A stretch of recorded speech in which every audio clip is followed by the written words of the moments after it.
İkinci ayağı olan sağlık fuarımızın açılışını gerçekleştireceğiz. Az önce İpek Yolu Expo yönetici arkadaşımızın da belirttiği gibi ülkemizden ve farklı coğrafyalardan çok sayıda firma burada stand kurdular.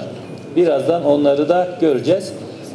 Üçüncü bir etkinliğimiz olarak da bu aynı zamanda bir ilkini gerçekleştirdiğimiz Sağlık Bilimleri Öğrenci Kongresi'ni de gerçekleştiriyoruz.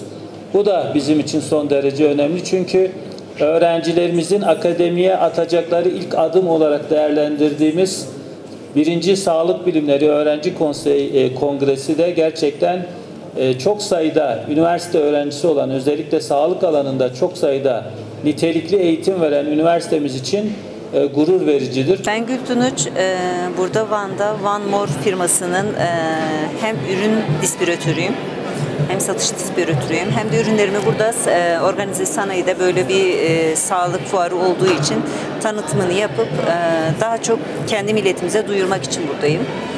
Hatta denge testleri falan yapıyoruz. Müsait olduğunuzda size de yapabiliriz.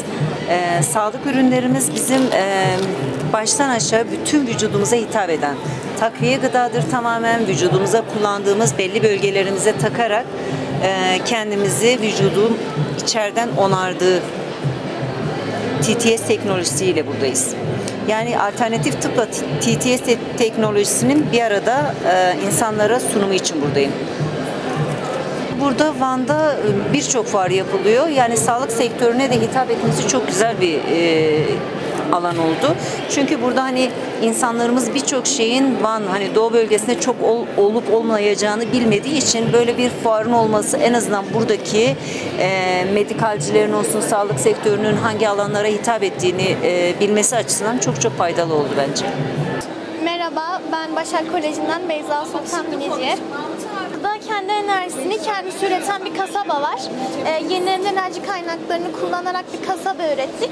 Burada gördüğünüz gibi güneş enerji panellerimiz var, hidroelektrik santralimiz var.